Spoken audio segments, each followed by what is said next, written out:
Chapter 1.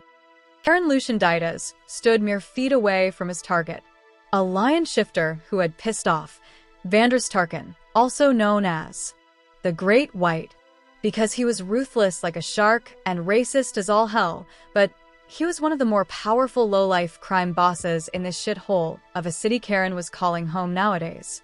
Arrydale, the home of the damned and worthless, where crime ran rampant and the cops were on somebody's payroll, just depended on which precinct. Look, man. You don't have to do this. Please, man, I've got a wife and kids, the shifter pleaded. Kaeron sighed. They always had a wife and kids. He had made the mistake once of asking one of his targets, "If you love your family so much, why risk it?" They had answered him with a sad smile that made Kaeron want to vomit and said, "I would never put my family in harm's way on purpose. I wasn't planning on being made. It wasn't supposed to go down like this.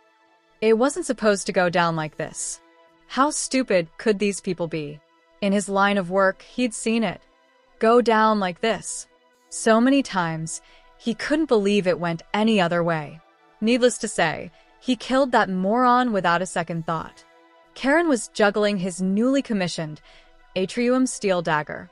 It was heavier than what he was used to, but that made little difference, especially when the two he had thrown at the shifter had severed muscle and tendon in both arms with ease, making them useless, and the Kyrian ashes he had dipped the blades in made shifting impossible. What does it feel like? The Kyrian blocking your transformation, I mean? Kaeron crooned. Kyrian was some real nasty work. It was illegal everywhere, even in Arrydale, where there was an endless supply of drugs going around that no one gave a shit about. Luckily, he knew a guy. It fucking burns. How the fuck do you think it feels, you traitorous prick? The man spat, slobber coating his jaw. It was uncanny how other shifters were able to sniff each other out. They were like fucking bloodhounds. Kaeron stopped juggling the dagger, the black blade glinting in the moonlight. He smiled to himself and, without another word, lunged, slitting the man's throat. The shifter tried to scream or speak, but the tidal wave of blood spewing from his mouth swallowed any of that up. Kaeron's job, however, was not yet done. Even as the shifter hit the earth, his supernatural healing failing to heal the wound that would normally not be fatal to beings like the shifter, if it weren't for the Kyrian blocking his magic. Kaeron still needed proof of death. A raindrop struck the side of his cheek, followed by a quick downpour. He sighed as the shifter's body finally stopped spasming, put the blade to his neck again, and began the tedious work of cutting off the shifter's head.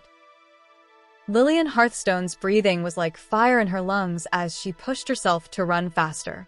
She had become used to the burn ever since she had escaped that obsessive man who had found out her secret and decided she would be his and bear his children once she turned 16, going so far as to try and lock her away, and had the gall to say he was doing her a favor.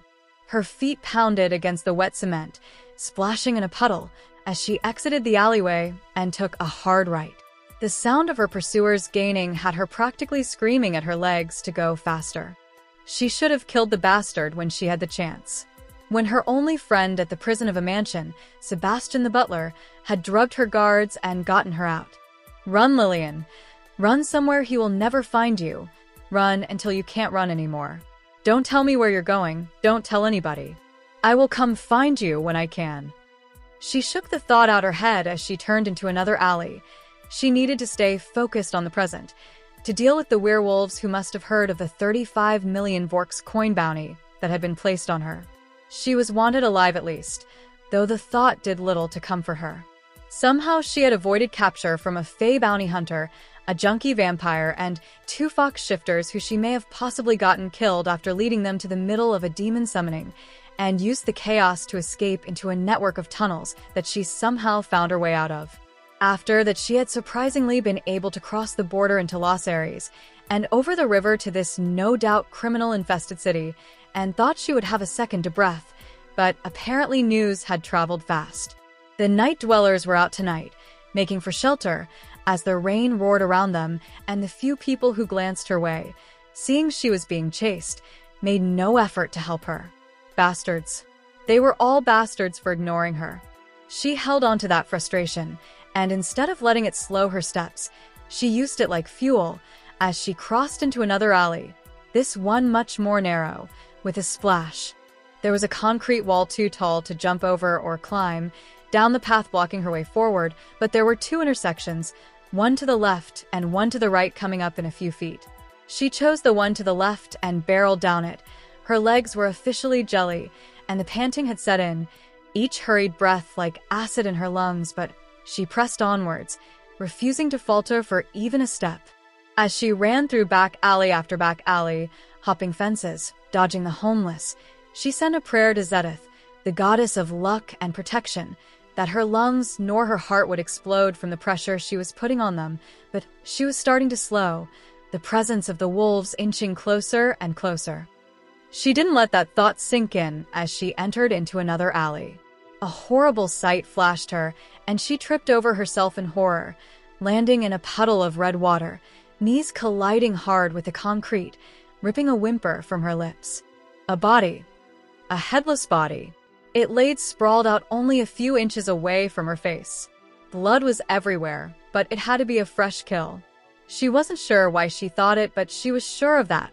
A shadow moved somewhere to the right of her. Or maybe it was her imagination, a last-ditch effort from her subconscious to convince her there was someone in this damned city who might help her, save her from these bastards. She scowled as the three werewolves entered the alley, grinning like this had all been a game to them. "You're a fast one, little girl," one said sweetly. "Fuck you." She spat, trying to stand but failing. Her legs had enough. They felt like lead blocks, and her knees were screaming in agony from the fall. "Better watch that tongue, girl. They say you're wanted alive, not unharmed." Another snarled. "Who knows? Maybe we'll have a little bit of fun with you first. I love them younger and full of spirit." He licked his lips, his brown eyes assessing her. The air had been effectively sucked from out her, and it wasn't from the running, but she steeled herself. She knew she couldn't beat all three of them, not like this, but she wouldn't go without putting up a fight. "I don't know, guys. She's got a 35 million Vorks coin bounty on her. That specifically states she's wanted alive. I don't think Talion wants this girl hurt, not if he's spending that much." Another said softly. She flinched at the name. Talion. Talion Atrium, the head of the Atrium Weapon Company, and one of King Demetrius Atrium's advisors, and his only brother. "Shut the fuck up, Harold. No one asked you, fraidy cat." The second hissed. "I'm not a fraidy cat," Harold mumbled, but added nothing else. The first took a step forward, and she bristled. "I think Harold's right about this one, Lom. And even if he ain't, I ain't trying to figure out. Let's just bag her and go." Lom scoffed. "Never get to have any fun." They all advanced one step, then two, and she prepared herself. They made it all of 3 steps before stopping. That shadow moved again, but this time a man emerged. He was ruggedly handsome. Okay, her breathing was irregular for an entirely different reason than it was only seconds before. He had an old scar that went over his right eye, and if his dark chocolate skin hadn't melted her, the fullness of his lips as he smiled, a smile that would freeze a lake over, a smile that should probably be terrifying but only seemed to dissolve her, as if she were nothing more than paper to sulfuric acid, did the trick.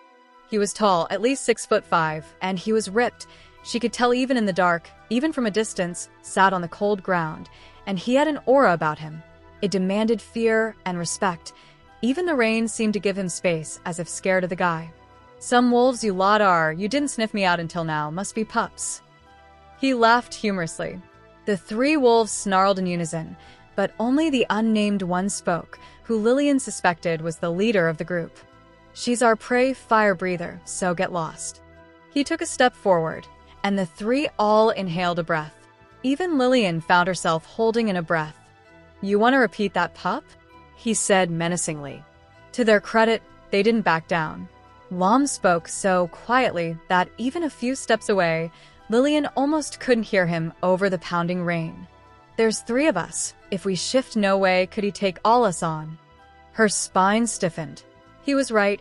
Werewolves were notoriously powerful, even without shifting, and even though it wasn't a full moon which would have increased their might tenfold, Even shifting on a half-moon night like this one would make them almost unbeatable for one man. She had to warn him to run. She turned and opened her mouth to speak, but a surprised gasp came instead of words. He was right in front of her now, examining her. She hadn't heard him move, hadn't seen him until he was right there. What the? When did he?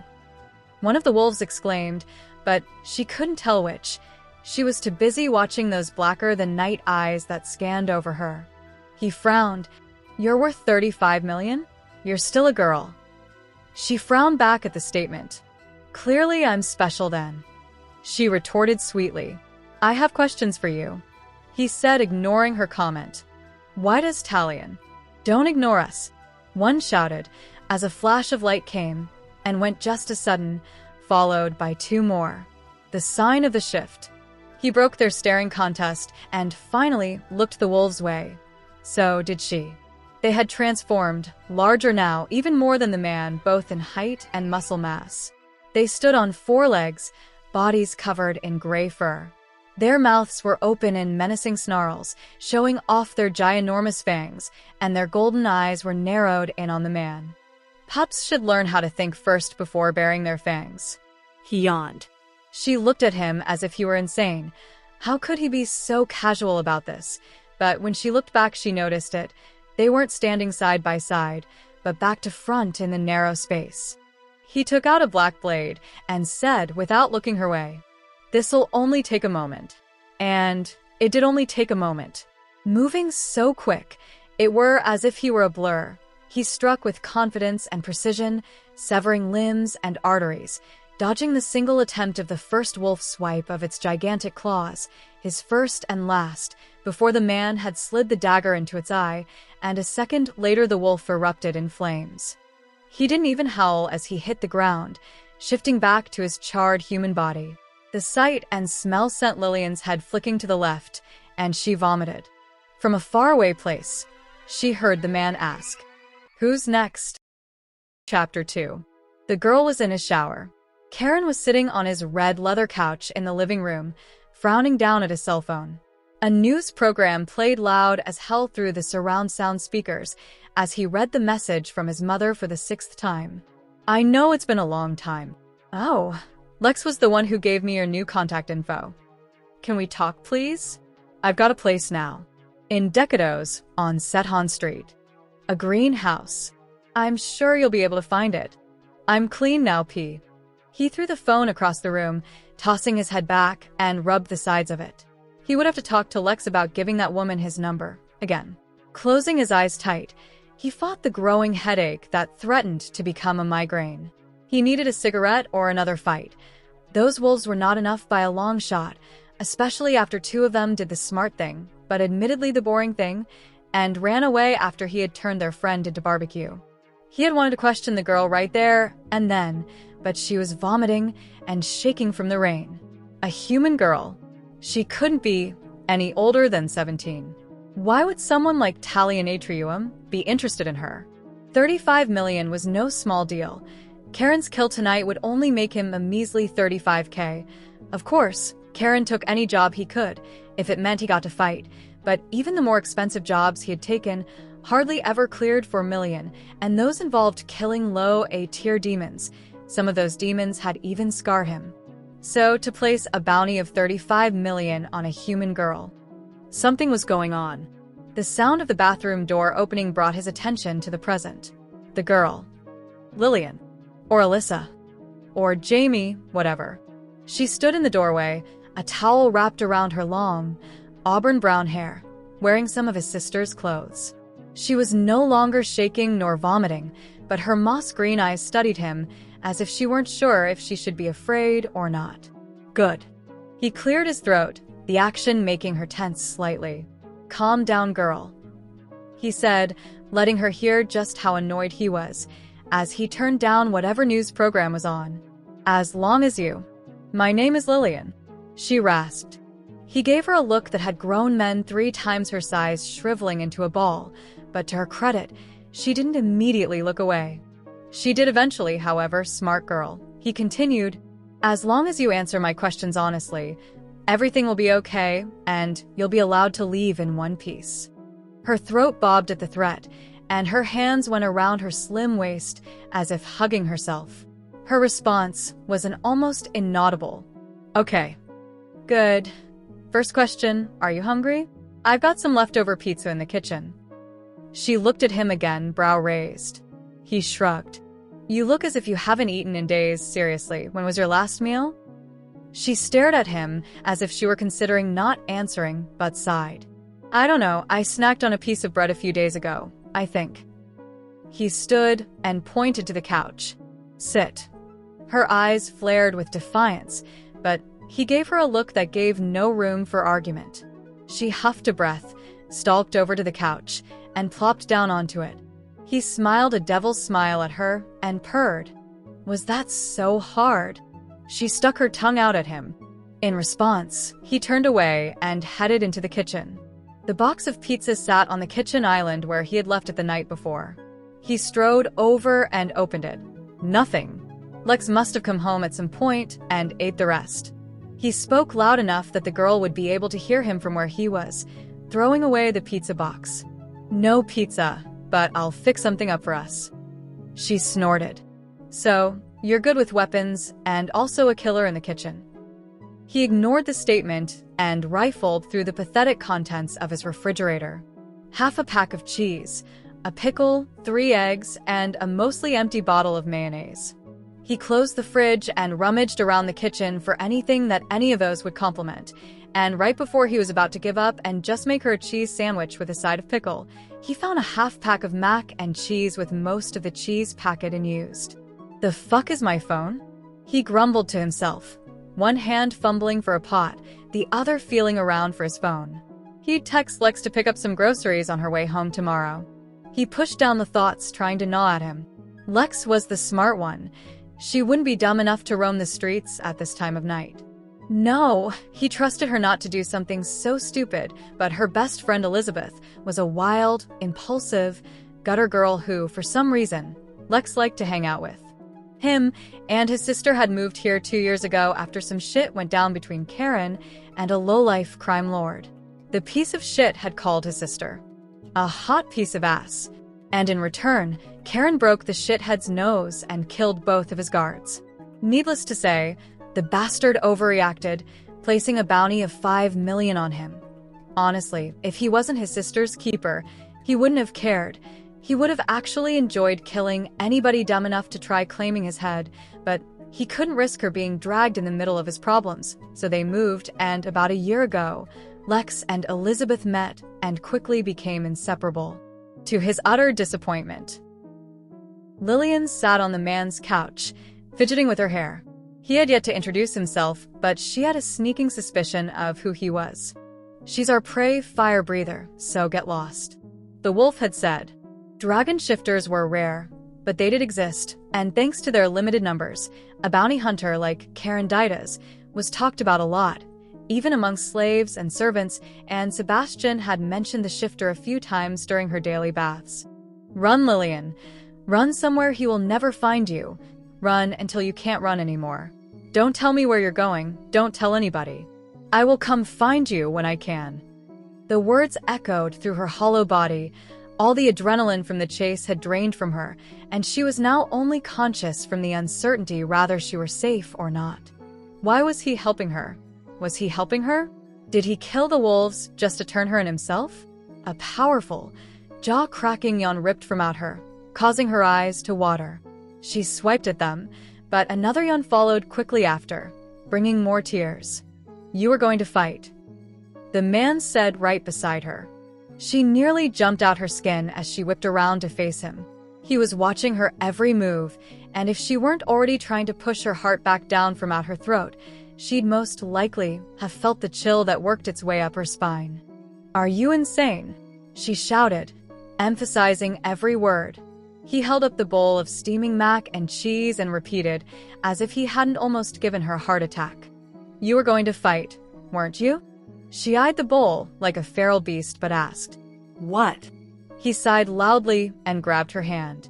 She tried to pull away, but he held firm and dropped the bowl into it. "This would be much easier if you'd just trust me already." he said, letting go of her. Eat. Maybe a full stomach will make you a little more agreeable. She decided against giving a retort and sniffed the bowl, sniffing for any signs of it being tampered with. It smelled like black pepper, cheese, and deliciousness. Her mouth watered. She picked up the spoon and took a bite. Then two, and soon she was an unstoppable force, devouring it all, and had to force herself to not lick the bowl when she finished. She picked her head up and looked at the man. He was grinning like he had caught her doing something wrong. Better? He asked. She scowled at him. He loosed an annoyed breath. My name is Kaeron Deitas, but you'll call me sir, got that? And just like that. She loathed him. Yes, sir, I do understand, sir. She mocked. He clicked his tongue in annoyance. You were going to fight the wolves, weren't you? She decided to feign ignorance just to piss him off. What are you talking about? He hissed, his composure now gone.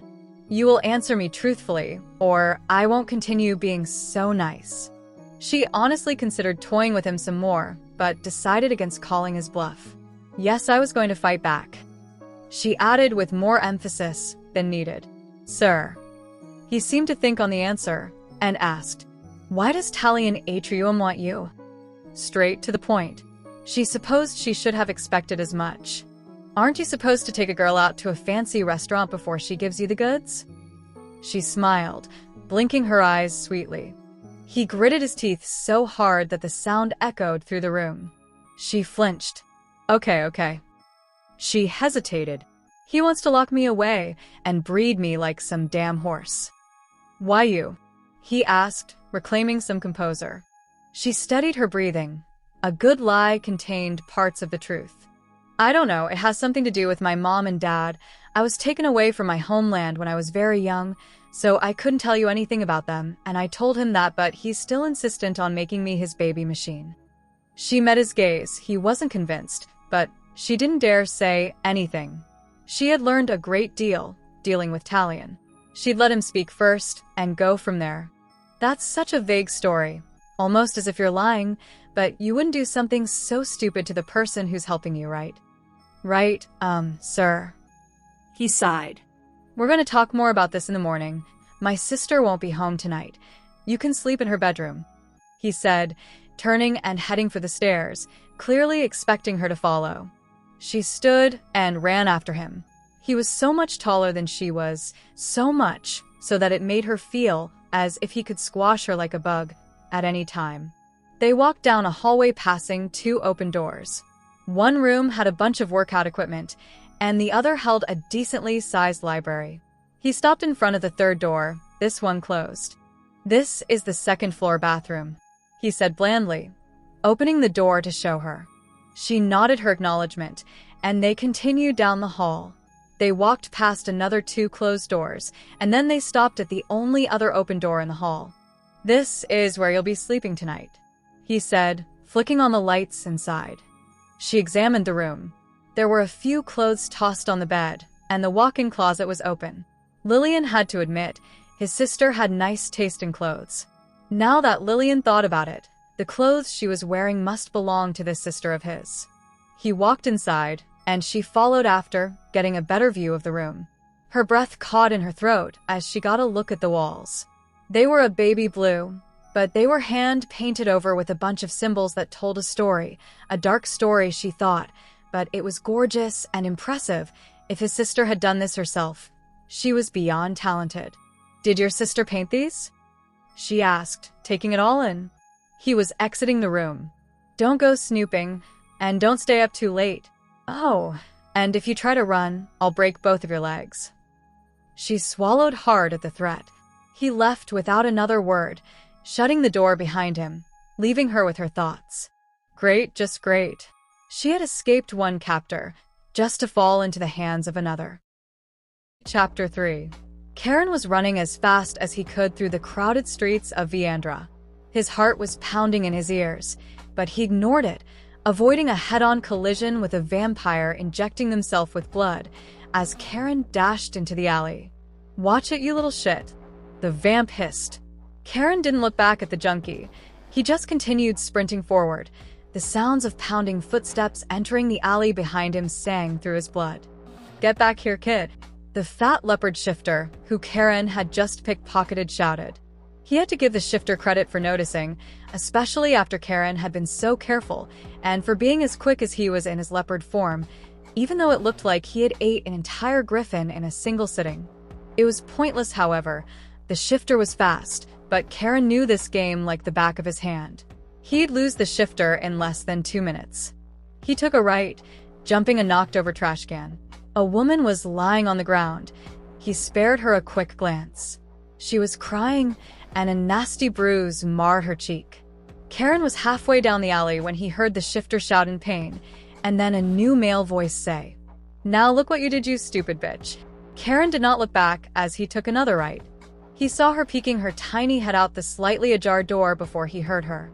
"Hurry, pee," his sister urged, waving frantically at him. He dashed over to the rundown apartment building and slipped in after his sister, carefully closing the door behind him. "Why are you down here?" he hissed at Lex, grabbing her hand and practically dragged her towards their room on the second floor. "Ow. "You're hurting me," she cried. He paused for only a moment, leashing his temper and loosening his grip, then continued up the stairs, pulling her with him. "Why did you leave the room?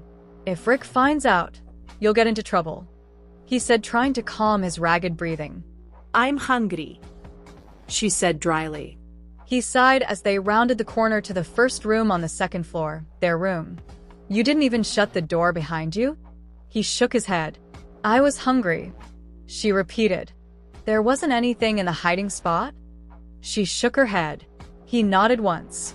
They'd have at least 3 minutes before Mom and Rick came bursting through the door to take today's earnings. He pushed her inside gently, shutting the door behind them, ran to his and his sister's shared room, into the closet, took a few Vorks coins from his pockets, and shoved them into the space above where he had 800 Vorks coins saved. Not losing momentum, he ran from the closet into their mom's and Rick's room. He was sure that just because Lex hadn't found any snacks in the place Rick normally hid them, didn't mean he didn't have a few hidden around somewhere. He abused pixie dust and was always snacking because of it. He must have realized somebody had been stealing his snacks and had hidden them somewhere new. He thought to the woman in the alley. Marie Lucian Deitas had been laying on the ground with a bruised cheek, and Kaeron had ran by, assuming it was all part of the act that had helped him escape people he had stolen from on multiple occasions. But what if it wasn't?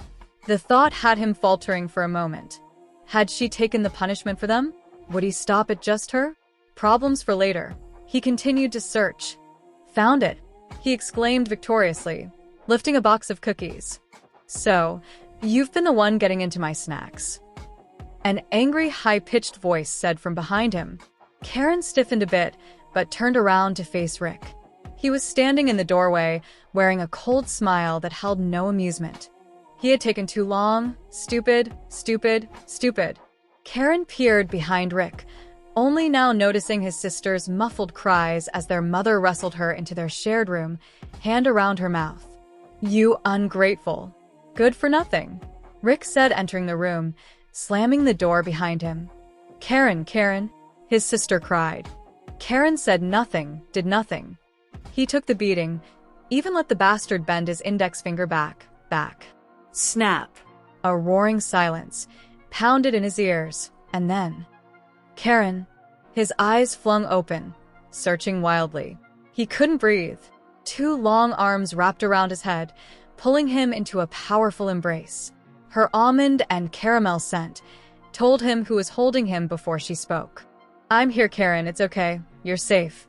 I'm not going anywhere, just breathe," Lex said, stroking his hair. It took a few minutes to master himself, Lex sitting with him the entire time, stroking his hair in a soothing, repetitive motion. "I'm okay now," he said, sweat coating his forehead. "Yes, you are." A statement, not a question. She kissed his sweaty forehead before letting go. "So, is there a reason you're sleeping in front of my room door?" Shit, he must have fallen asleep keeping an eye on the girl. He stood, extending a hand to her as he did. "We have a guest." Lillian eyed the hand outstretched to her, and the girl who the hand belonged to. A beautiful light-skinned girl, covered in tattoos just like Kaeron. She had long dyed fire red hair and those same night sky, black eyes that Kaeron had, that held that calculative, distrusting look within. She was smiling, however, a warm, inviting smile, as she waited for Lillian to take her extended hand. But something about it felt like a test, and Lillian couldn't help but feel sorry for the girl. She couldn't be much older than Lillian, and to be this distrusting, what could she have seen or experienced in her short life to have made her so? She gave the girl a weary smile and took her hand in her own. "Nice to meet you. My name is Lillian Hearthstone." The girl's smile grew a bit. "Lexi Lucian Deitas, but people call me Lex." Karen's middle name was Lucian, fitting. She pushed down the thought as they released each other's hands. They had been outside the room Lillian had been staying in. Karen's hand was up, clearly about to knock, when she had opened the door, the noise they had been making beforehand waking her from her restless sleep. Now they stood around the couch in the living room. Kaeron didn't stop examining his cracked phone as he spoke. "The girl is wanted by Talion. She's got a 35 million bounty to be captured and returned to him alive." Lillian willed her face to stay impassive as Lex looked from her, to Kaeron, then back to her, a frown on her face. Why? Lex said, shocking Lillian by asking her and not Kaeron, something like concern in her voice. Softer than she wanted, Lillian said. "He wants me to have his children when I turn 16 in 3 months. It has something to do with my heritage. I don't know." She stopped talking as she witnessed the intensity that lined the girl's body. She was shaking, and her face was contorted from... Was that fear? Lex turned fully to face her brother. "You're not going to give her to him, are you?" She spoke in a shaky whisper. Kaeron dropped the phone, strode over to his sister, and pulled her into a hug. "Of course not, you know I would never." Lillian's jaw dropped. She should look away. Clearly they were having some kind of a moment, but she couldn't help it. Kaeron Deitas, the fire breather, one of the most notorious bounty hunters on this side of the continent, was being considerate and nice, and God forbid she say it. He was being sweet. He let go of Lex and met Lillian's shocked gaze with a frown. "What?" She shook her head. "Nothing, it's just... In no universe would I have expected you to be a person. Like with a heartbeat. That felt such pesky things like emotions other than annoyance or anger." He scowled at her, but Lex laughed. "I like her." Lex grinned at her, and Lillian returned it. He scoffed. "Okay, girl, you heard her say her name was Lillian." Lex reprimanded him. He pinned Lex with the same stare he had given Lillian when she had tried to correct him, and Lillian couldn't help but squirm, as if she were the one that look were directed towards. Lex, however, shot a look back so vicious, it made Lillian feel bad for the guy. They were having a silent battle, and he seemed to be losing. He sighed. "Okay. Lillian." The word came out strained, as if it actually pained him to say it, and she had to stifle a laugh at the effort. "You've told us a story, and unless there's something you'd like to add..." He pointed to the door. "You're free to go." Her mouth dried. It was time. She had been dreading this moment ever since she had come up with the idea last night, and was the reason she had hardly slept. She forced herself to breathe. He would say yes. She refused to let herself believe otherwise. But it was Lex who spoke first. "You can't be serious. We can't just abandon her to her fate. That would make us no better than the people who'd hunt her like an animal. She's just a girl P." He flinched at the nickname, but said nothing. "Actually, I was going to ask for your assistance," Lillian said quietly. They both looked at her. She cleared her throat and took a breath, allowing for a heartbeat of silence before continuing. "I told you," she pointed at Kaeron, "that I was taken from my homeland as a child, and I don't remember much of anything of my parents." He nodded. "Which is all true, but what I didn't tell you is that I do remember where my homeland is and you want me to be what? Some kind of fucking escort. Sorry, lost lamb, but unless you're gonna pay for this little excursion, I'm not interested." He spat. It took all of her strength not to curl up into a ball and die. She had been stupid to think he would help her. Of course he wouldn't. He wore a person's skin, but he was no human. fine," she said dryly, and headed for the door only to be intercepted by Lex. She stood with her hands out blocking Lillian's path, and the look she leveled at her brother would have made a boulder shrink.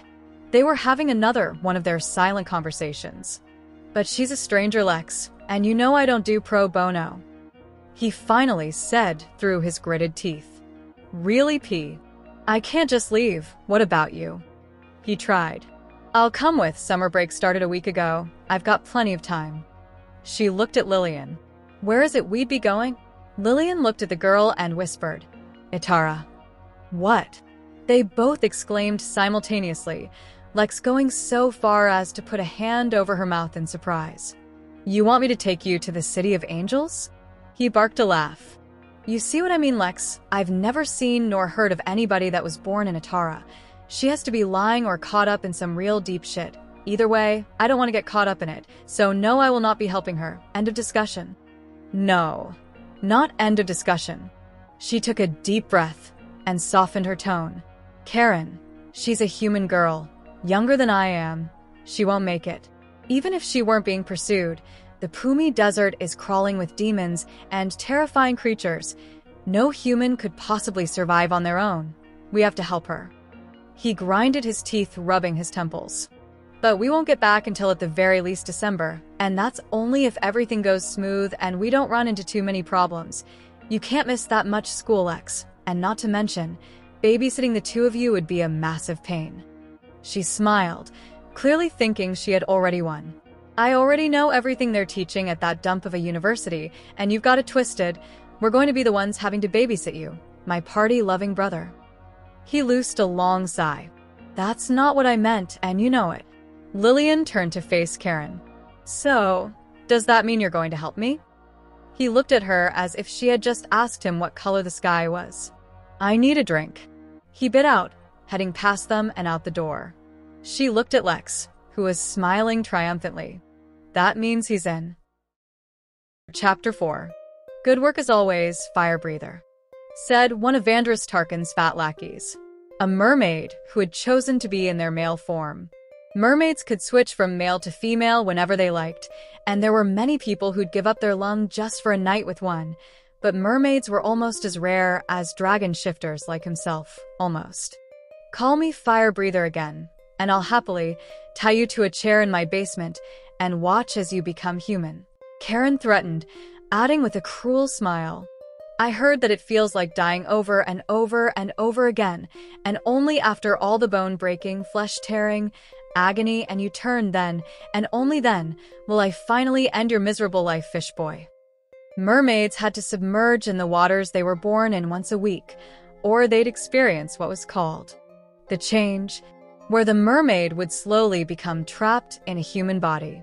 Some mermaids didn't even risk leaving the body of water they were born in, and would just live there for their entire life. And before Laura Rylantar, the inventor of the home submerged aquarium, came along, most mermaids had never traveled far from where they were born. The mermaid threw up his hand that wasn't holding the bag with the shifter's head in it, in surrender. "Chillax, fucking psycho." "What was that?" Kaeron growled, shooting him a menacing look.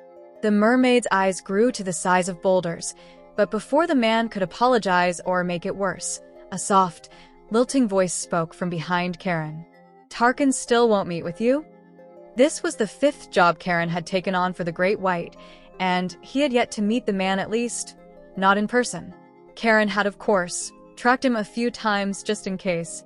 Well, just in case, and to be honest, Kaeron didn't care. The guy was a racist, paranoid, sexist man-child with a big mouth, and if they ever did meet face to face, Kaeron had no doubts it would end in disaster. He turned his head, effectively dismissing the mermaid, and looked over the witch who was leaning against the wall, one foot on it, near the doorway.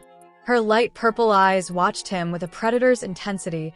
Her plump, rose-red lips were pursed into a seductive smile that made his cock throb, but he knew better than to fall for it. It was like a carnivorous plant inviting its prey to a meal. She was wearing a diamond earring so large he wondered how'd it fit, which got him thinking about other things that she could fit.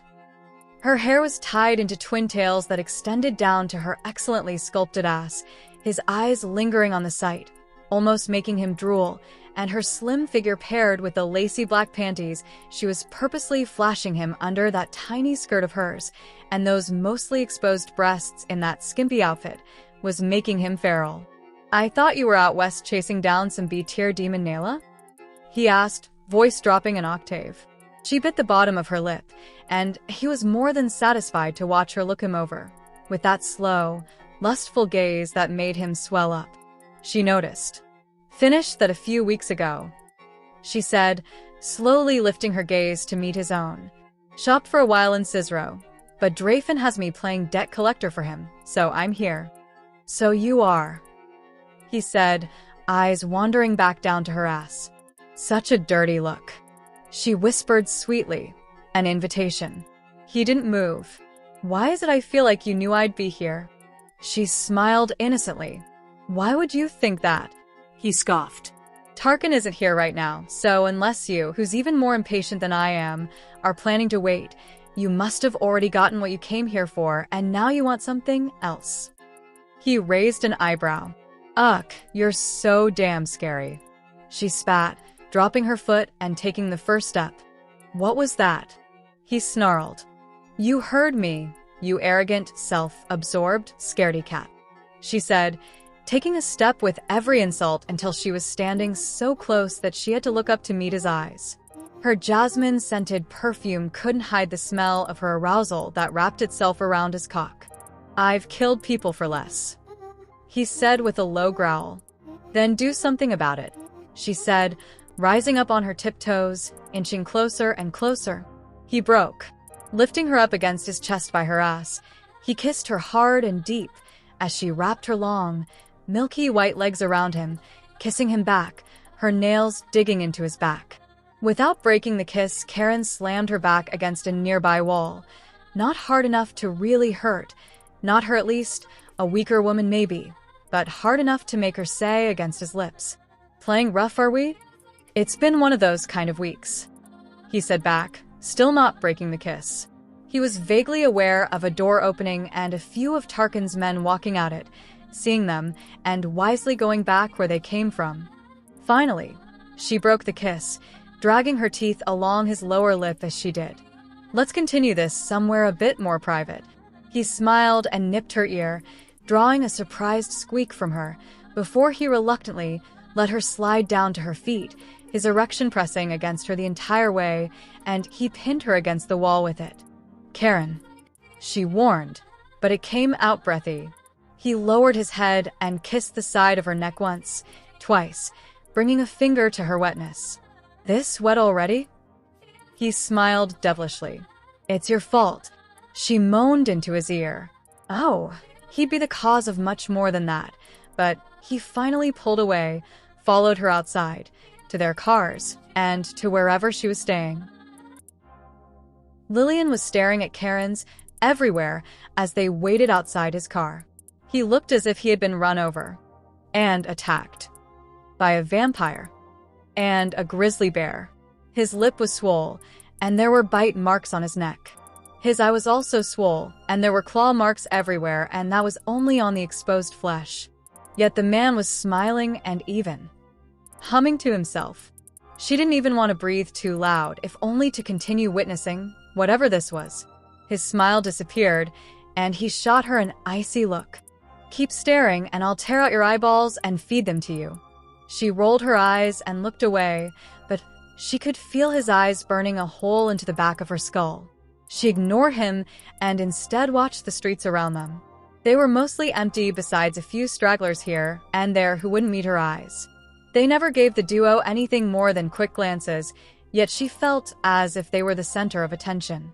They were currently parked in the slums in front of a rundown apartment complex, so of course, the tall buff man who looked like he had taken a shrapnel grenade to the face, dressed in all black with 2 white stripes going down the entire outfit from neck to ankle, with 3 diamond chains and a diamond watch, and the scrawny white girl in a hoodie and sweatpants, who had arrived in a black sports car that most likely cost more than every house on this block and the neighboring one combined, were drawing attention. The door to the apartment opened, and a heavy-set dark-skinned woman appeared, and Kaeron bristled next to her. The woman's chest was covered only by a velvet red bra, showing off her massive tits. Lillian blushed and looked away from the indecent sight. "You know you have a pair of your own?" Kaeron said, as if reading her mind, not taking his attention off the woman. "And you don't see me flaunting them, do you?" she hissed. "Yeah, well, that's Elizabeth for you." He sighed. Elizabeth Jules, or Jules, as Lex called her. Lex had told Lillian a little bit about Elizabeth when Kaeron had still not come back to the house yesterday. He had been MIA for 3 days before he finally showed up in his sports car and told her to hop in, with no explanation. Lex had stayed with Lillian for the first 2 days and assured her that he sometimes disappeared, so she shouldn't worry about it. But it didn't help much when all she had was time to think, and when Lex had left to spend the night with Elizabeth. Lillian had it with waiting, and was about to say screw the plan and figure it out on her own, when he had finally shown up looking like he hadn't slept in the last 3 days. Elizabeth noticed the two of them and laughed, pointing towards Kaeron and stepping forward and out the way for Lex.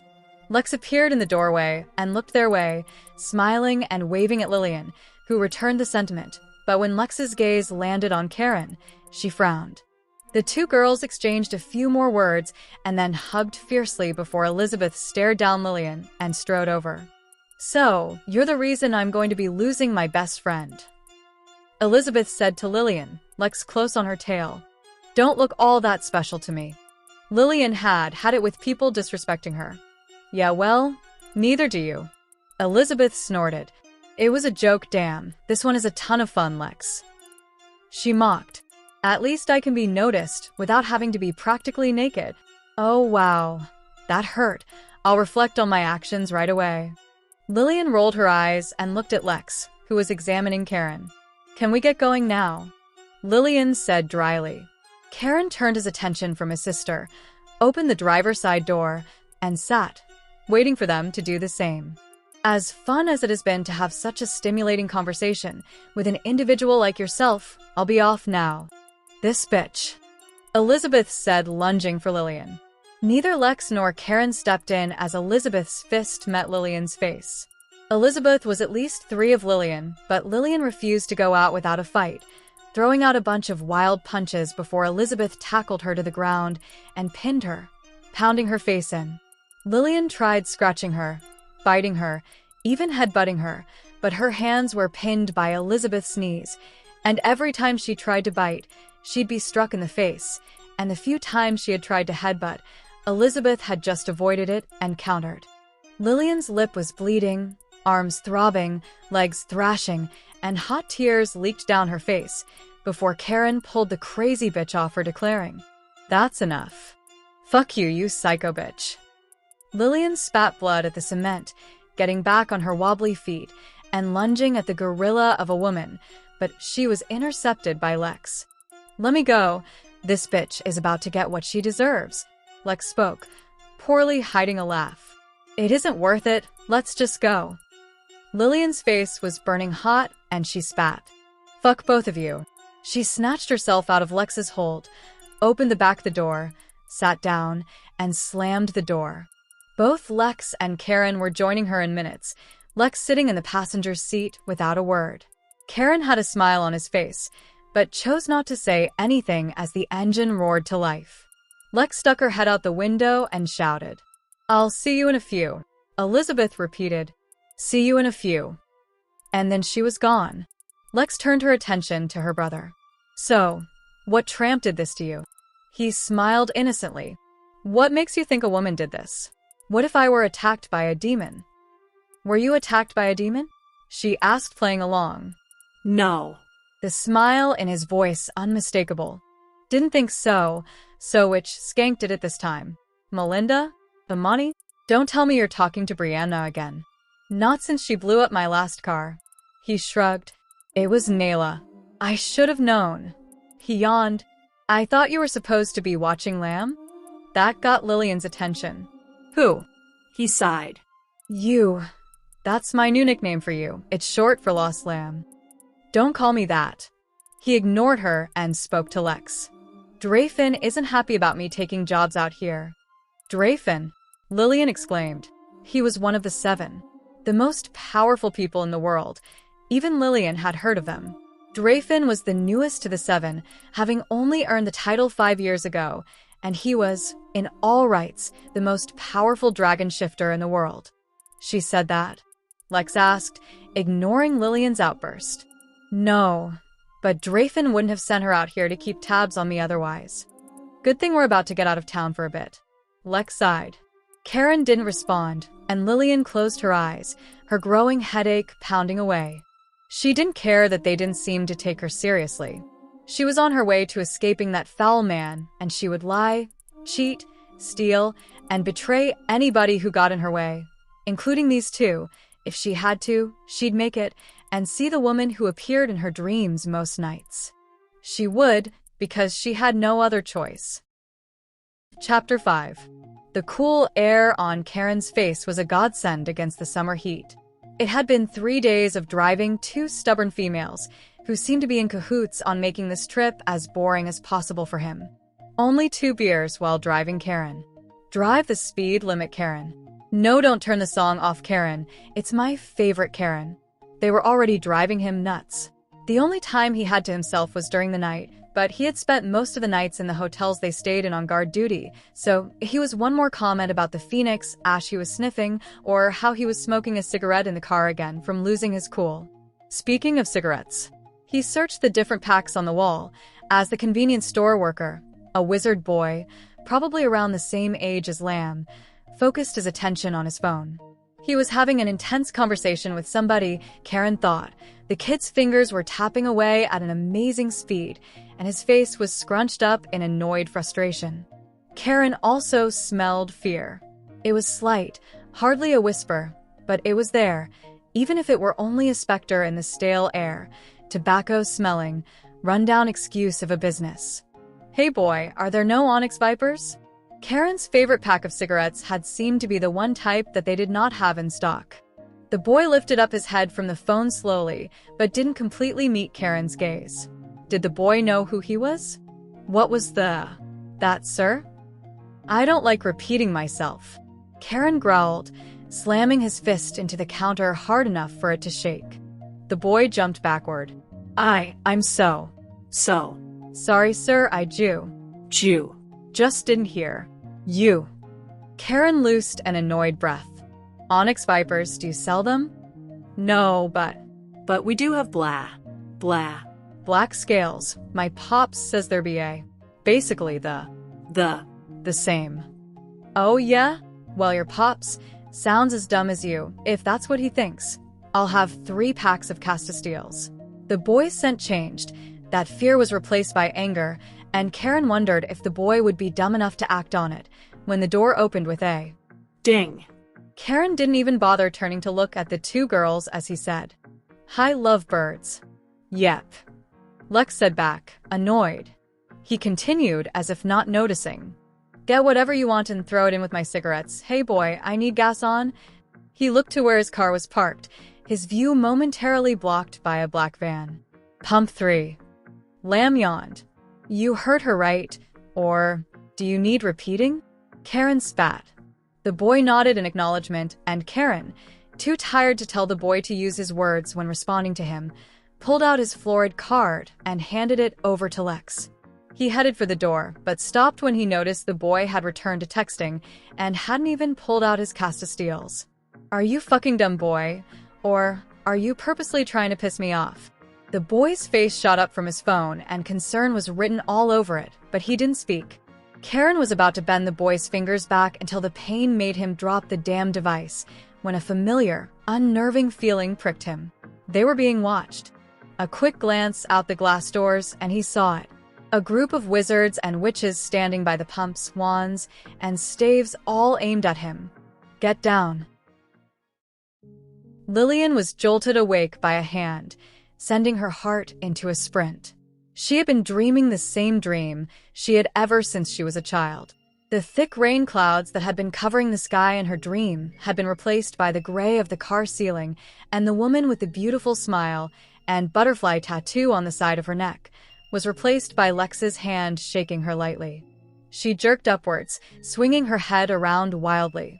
Is something wrong? Did he find us? Where's the closest exit? Calm down, Spaz.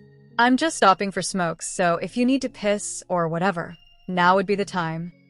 Kaeron said, stopping the car in front of the third gas pump. The adrenaline coursing through her body was once again replaced by tiredness, but she needed to pee. Hey, can we talk real quick? Lex asked. Lillian half ignored her, thinking she was talking to Kaeron. She opened the door, but a hand on her arm stopped her from exiting. Oh, you meant can we talk? Lillian said, pointing to herself and then Lex, shutting the door. Sure, what's up? Okay, well, when you two are done fingering each other, I'll be inside. Kaeron said, already outside and shutting his door. They simultaneously flipped him the middle finger, but he just turned his back to them and walked inside the rustic convenience store. What the heck, Lex? Lillian shouted as Lex crawled over the center console, into the back with Lillian, smacking her in the face with her butt and almost kicking her as well. There's a door if you didn't notice. Girl, there are men who'd pay to have had my ass in their face. Lex grinned. Who's paying for that bony thing? I'm sorry to tell you, but you've got an ass only a mother could love. Lillian grumbled. Ouch, somebody's in a mood. Yeah, that happens when I get smacked with a frying pan. It's not even that bony. Lex mumbled.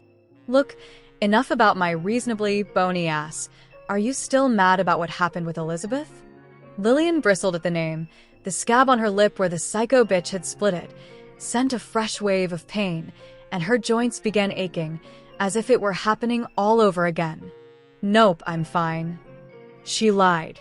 Lillian liked Lex. She was funny, and weird just like herself. She had also been the one who'd convinced Kaeron to help her get back home, possibly saving her life. She had thought Lex was better than her brother, even as messed up as Lillian suspected she was, but she proved that she was no better than he was when she just sat back and watched that ape lady attack her. She didn't even reprimand the ape afterwards, or even ask if Lillian was okay. She just went on like nothing had happened. You clearly aren't fine. Are you mad that I didn't jump in? Lex asked, searching her face. I don't want to talk about it, Lillian said, avoiding Lex's eyes. Lillian, she's my best friend. We've been through a lot and we only just met. No, I get it. We aren't friends. Not really. We're just the damsel in distress and the one who came and saved her. Or whatever. My point is, I understand. We're acquaintances, nothing more, nothing less. Lex didn't try to hide the hurt on her face. Hurt. Like she had been the one betrayed. The fucking audacity. Anyways, I don't want to talk about this, Lillian said, swallowing down what she really wanted to say, exiting the car and slamming it shut behind her. She strode towards the convenience store, putting a hand in front of her face, as if it could shield her from the hot wind blowing against it. She heard Lex's door shut behind her, and her footsteps gaining on her quickly. Lillian immediately shrugged off the hand Lex put on her shoulder as she caught up. Look. Lex hissed, voice a little shaky. I'm sorry I didn't stop Elizabeth, but you gotta realize that stuff like that is normal for me, and we stopped it before you actually got hurt. Doesn't that count for something? Lillian didn't answer, as they made it to the entrance. Lex grabbed her arm and twisted Lillian around so they faced each other, looking into her eyes, searching for something that wasn't there. And you're completely right. We don't know enough about each other, but I do consider you as a friend. So can we please start over and be cool again? Lillian closed her eyes and inhaled deeply, mastering herself. The smell of gas coated the air, making her a bit nauseous, but she ignored the feeling as she opened her eyes again. Apology not accepted. She pulled away and entered the store, Lex following behind. The cool air inside was a welcoming contrast to the heat outside. It smelled awful though, like the customers used the place as their own personal ashtray. Kaeron said something to her, but Lex answered whatever it was. By the way, we might as well refuel while we're here. She yawned. We're parked in front of Pump 3. You heard her right, or do you need repeating? Kaeron spat. What was his problem now? She thought, rolling her eyes, looking his way.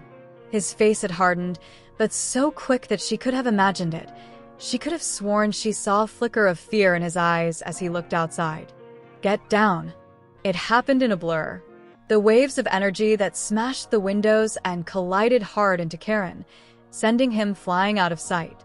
Lex tackling Lillian to the ground as glass and more waves of magic exploded through the room. Lex's scream of pain. Oh, God, was she hurt? Did Kaeron survive that blast? Blood roared in her ears, and she felt a wet stickiness on her head, but the explosions had finally stopped. She was disoriented, and she was sure the adrenaline racing through her blood was the only reason she wasn't in agonizing pain. Dust coated the air, broken glass and debris were everywhere, and there was something heavy laying on top of her chest. She tried lifting her head up, but the pain that had been nice enough as to not cripple her seconds ago reared its ugly head, clawing a whimper from her. But she didn't stop until she was sitting upright. Lex's unconscious face now rested in Lillian's lap. There was a gash on her left cheek, and the backless top she wore exposed the glass shards that protruded from her back. She had protected her. Voices started up in the carnage, but she couldn't focus enough to catch everything being said. No one could have. Somebody said, "Where?" "The girl, is she?" Another said, "They were after her." She had to go, now. She slowly and gently lifted Lex's limp head and lowered it to the ground, wiping away a few shards of glass before softly letting go. Standing was an effort, and her body rebelled against the idea of moving, but she forced herself into an awkward crouch crawl and pushed herself through the vanishing dust cloud. "Fuck," she shouted before she could bite her lip. A large piece of glass had bit into her palm. "Found you," someone said, the dust making it seem as if the words had come from every direction. The dust cloud was suddenly lifted by a powerful gust of wind that almost knocked her over. A man stood in front of her, a ravenous smile playing on his lips. "Hello, meal ticket." She forced back the sting of tears and the vomit forming in her throat. She'd rather die here than go back to that man.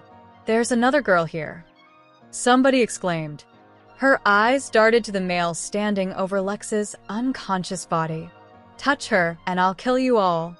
Lillian spat in a voice that was her own but not. The man in front of her cocked his head to the side. "Feisty." He smiled and shrugged. "Play nice, and we'll happily let her go."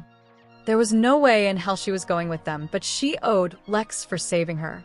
"Are you serious?" "Rex, get away from the girl," he shouted and then spoke to her.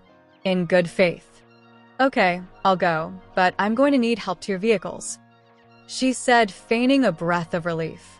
There were at least 15 of them, including the shop owner, the traitorous bastard. She'd make her stand as soon as they were far enough away from Lex that she wouldn't be caught in the aftermath.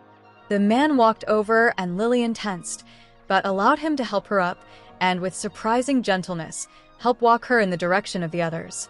Lillian steadied her breathing, preparing to fight. "Run, Lillian. Run somewhere he will never find you. Run until you can't run anymore.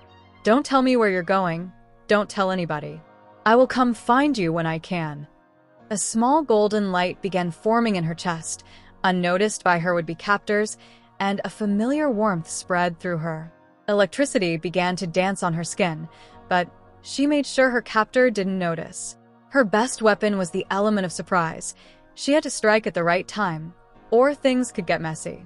They were close enough to the rest of the grinning group of captors that she was about to go on the offensive when she heard him, nothing but cold, calm, calculative death in his voice.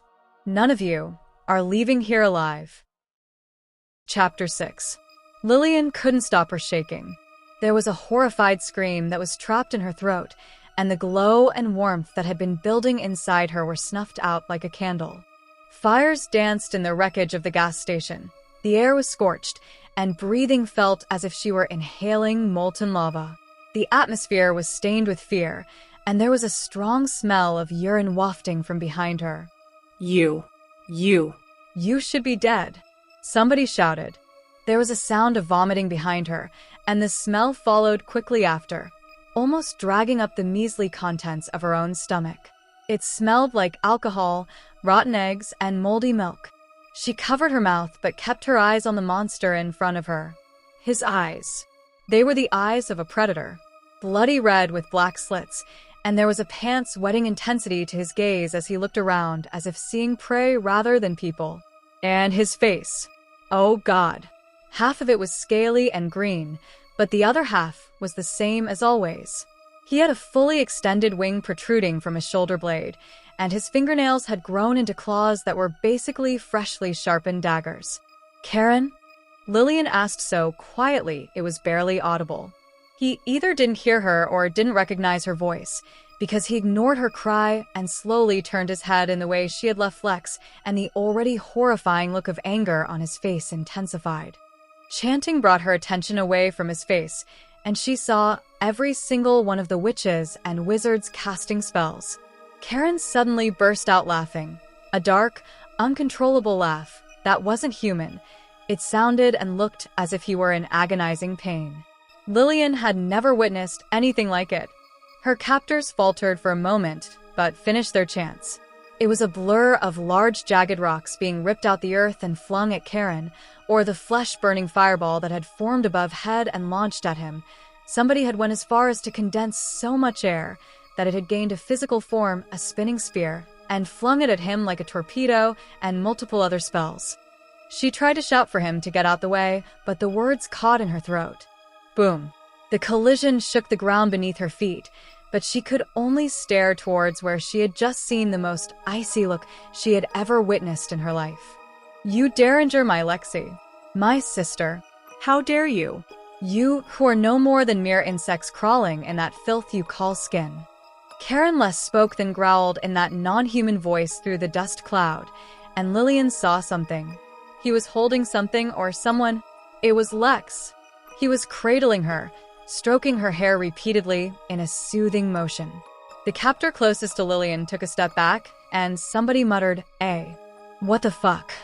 The dust hadn't even cleared before he carefully laid Lex on her side, stood up, looked at them through the cloud like some kind of TV monster, and as if he hadn't been there in the first place. He vanished. Where did he? Ah. A sickening cry erupted around them. Everyone whipped their head in the direction. Lillian wanted to vomit as she stared in horror. Kaeron had shoved 2 claws into a witch's eye sockets. Blood was pooling out from them, and he was holding her up off the ground with one hand around her throat. "Help me." She begged weakly, and it was all she could do before he squeezed harder, and then... Pop. Lillian's stomach had it. She vomited as the witch's throat exploded under the pressure. Blood, bone, flesh, and fluids went flying everywhere, and her head fell to the ground and rolled next to Karen's foot. "Death will be the one mercy I grant you, insects. Be grateful," he said, looking like some kind of bloody Grim Reaper as he stomped on the head, crushing it like a pumpkin.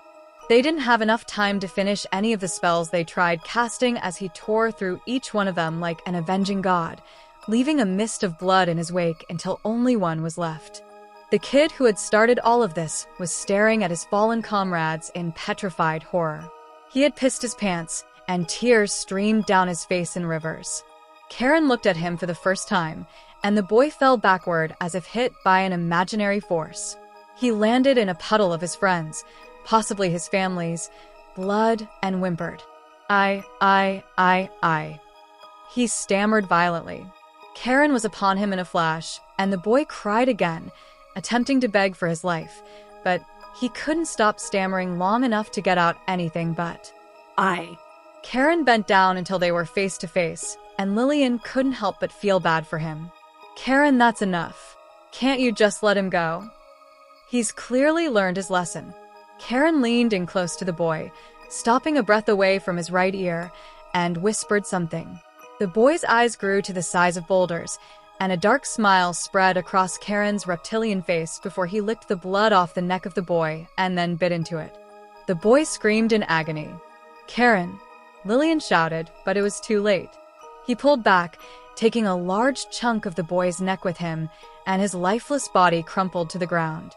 Lillian was surprised to hear herself scream. Kaeron was not in the wrong. They had hurt Lex, blasted him through the store, and tried kidnapping her. They did not deserve her sympathy, so why did she feel as if this wasn't right? Kaeron fixed his murderous gaze on her, and she had to blink to make sure she wasn't seeing things. His eyes were once again their normal soulless black, and the scales that had covered one half of his face had vanished. He was, from what she could see, himself again, but the look he was leveling at her did anything but comfort her. "This is your fault," he accused. She blinked. "What?" "You're the reason Lex got hurt. If it weren't for you, she'd be safe back in Arrydale." Lillian felt the rage inside herself roar to life. He was blaming her. Sure, she was the reason they were here, but Lillian didn't ask Lex to protect her. "What do you want from me?" "An apology for trying to survive." "Well, too bad, because I'm not sorry, so get over it already." "It should have been you," he shouted, now in her face. She hadn't even seen him move. "Her life is worth infinitely more than yours. You should be the one unconscious. You should be the one with glass in your back. You, not her." She felt the sting of tears, but she willed them away, refusing to back down from his challenge. "Back off, Kaeron," Lex growled. They both turned to look at her. She was pulling out the glass shards from her back, without screaming, only wincing whenever she pulled one out. What was she and her brother made of to be able to take so much pain like it were child's play? "We've got to talk," Lex said, pulling out the last piece of glass. "But first, let's get some gasoline and torch this place." Kaeron was fuming. He had to use that form to survive the surprise attack from those bastards, and his senses were still on overdrive from the transformation. He could smell the coyote shit miles away, see the signs posted miles ahead of them, and hear the sound of a single grain of sand shift in the wind, as if they were in a sandstorm. The sweat on his skin felt like torture, as it scraped every molecule on his body until eventually dropping from him and landing in a mini explosion on the matted floor of his car. The idiots hadn't even thought about destroying his baby, probably thought they'd take him out with a single attack. They were driving again, heading for the hot spring town of Stolaris. Lex had insisted that they burn the witches' and wizards' bodies, so Kaeron had spent 15 minutes moving body parts over to the gas pumps, drove them far enough away from the blast zone, and then roared a breath of fire, blowing the 4 pumps sky high. Lamb was fidgeting in the back and avoided meeting his eyes like he still looked like that monster. Of course she was afraid of him now. Everyone who had ever seen him like that had ran screaming, everyone but Lex, but she was a weirdo. He knew how he looked in that half-form.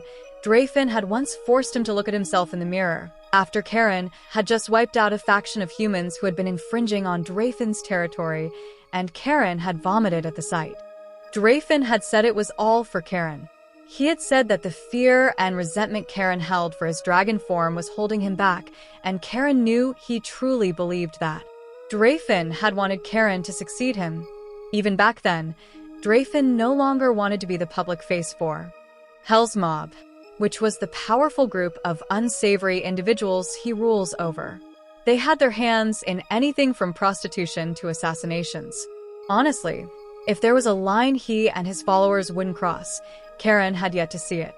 Kaeron, however, never forgave Drayfin for forcing him to see the monster he had become, and as for taking his place as the head of Hell's Mob, he didn't want that either. He wanted Drayfin's place as one of the 7.